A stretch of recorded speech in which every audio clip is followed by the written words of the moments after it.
All right, welcome back to another video. Like the title says, today we are cooking with cast iron on a Swedish torch. So let's get right into this video.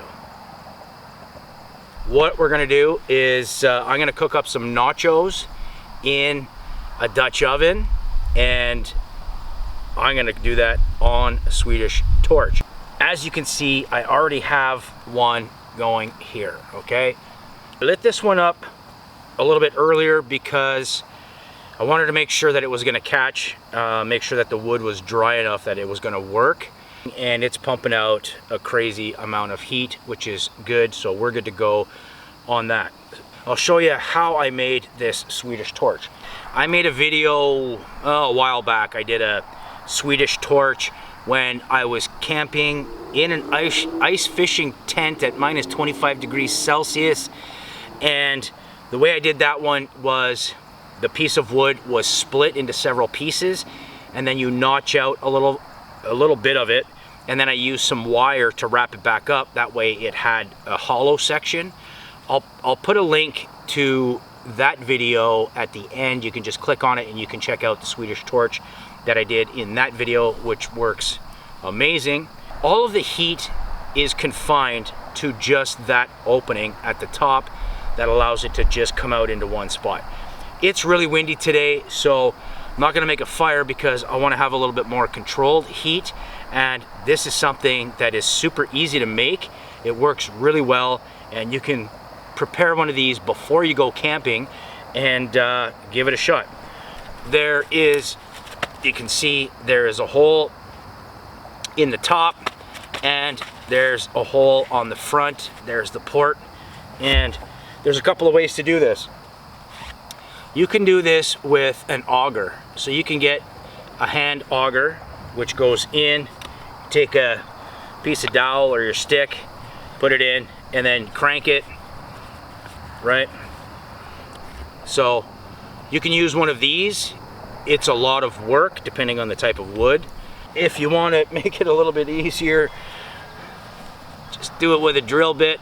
This one I used a 1-inch drill bit, basically just drilled down and then measured however far down the bit goes, made the other hole, and there you go. The next one that I'm gonna get a drill bit that's a little bit wider in diameter and is longer, because you wanna have your port on the outside. You actually wanna have it down a little bit lower, not quite this high, but that was kind of the maximum that I could go with this one. So I might grab myself another bit and then see how it works for the next time. If you notice here, this is not level, and I did that on purpose, okay? So one thing that you can do, because you need to have a bit of a gap, you can't just put your pan sitting directly on it because it's just gonna snuff it out. So you need to have a bit of a gap. You can use maybe a couple of rocks, a couple of stones. You could put 3 stones around it, and then you can sit it because you need to have that bit of a gap. Use some nails and just put carefully. You would want to do this ahead of time, but I just want to show you. You can put some nails in here. Now when we put our pan on, you see the difference? Now this pan is basically level. We've got a little bit of a gap so that we have that airflow underneath, and we're good to get cooking. This is awesome. Let's see. A little piece of butter. Oh yeah. Oh yeah. Listen to that sizzle.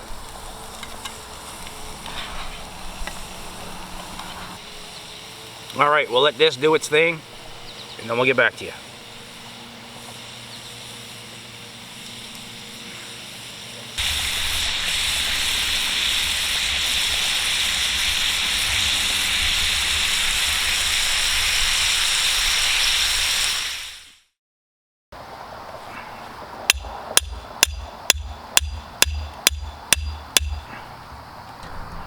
I'd started this one quite a bit earlier to make sure that it was going to work, but one of the nails, it's already burning through. I mean, it's kicking off a ton of heat, but one of the nails sort of sunk down, and this is not a big log compared to the size of the cast iron pot or the Dutch oven. You've seen this before. We bring this camping with us all the time. So what I'm going to do is, to make sure I don't have a full-on failure, I'm just going to do this. Put this right over top. That way I'm not going to, this isn't going to collapse on me. Now, what I've already gone ahead and done was lined the Dutch oven with foil. So I have 2 layers of foil, one going one direction and one going across, so I can load this up with the chips and all the ingredients and everything else, and then when I take it out, I can just lift the foil out and start chewing.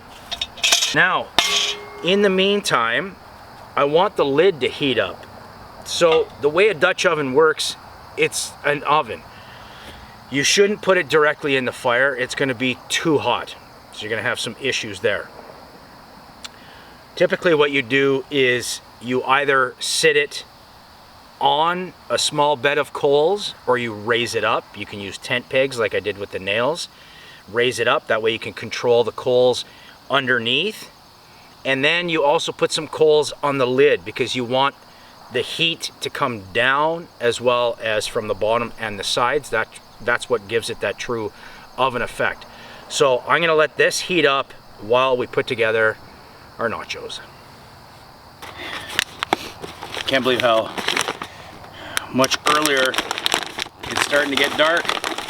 Fall is upon us. All right, so I got some, what are these? Que pasa chips. Doesn't have to be pretty. There we go. Just toss some in. Some of our ground beef. There we go. Some ground beef in there. This is a 3 cheese Tex-Mex cheese blend. We're going to throw that in there too. Boom. Layer number 1. Let's do a second layer. There we go. A couple more chips.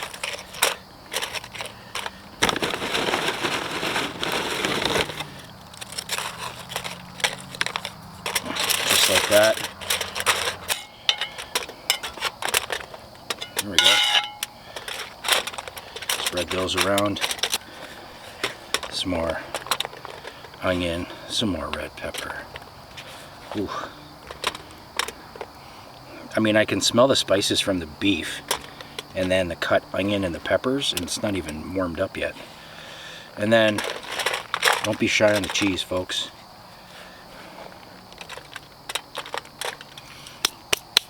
We got to get the lid on, but it's ripping hot, so make sure you wear some gloves or you have a little something to pick it up with. Let's get this going. So this lid, yep, that is hot, hot, hot, hot. So we'll just go, boom, throw this on. We'll check it in a couple of minutes. The heat from the lid should be coming down on top of that top layer of cheese. The heat underneath, it's not going to take long, we'll be good to go. So the nice thing with this, it's basically a portable campfire. Now, what I did is I threw a couple of twigs in the front. You can see it sort of stoked it up a little bit more, so we got some flame pumping right now. We'll take a look and see what's happening on the inside. Cheese is starting to melt.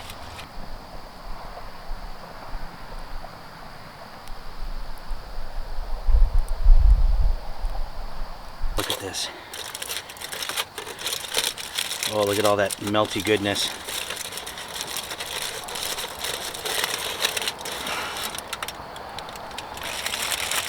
Okay.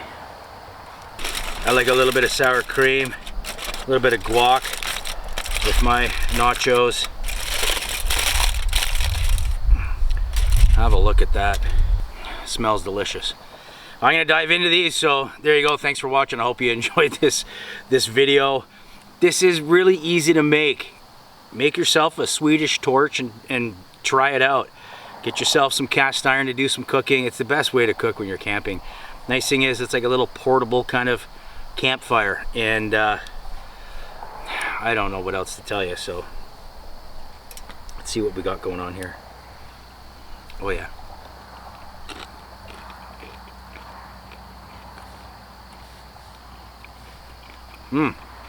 Delicious. All right. I'll see you in the next adventure. Before I go, I just want to say thank you to my friend Ben for this new hat. Absolutely love it. It's going to come in handy with the cooler weather. And so Ben, thanks so much. And we'll see you guys on the next adventure. Bye.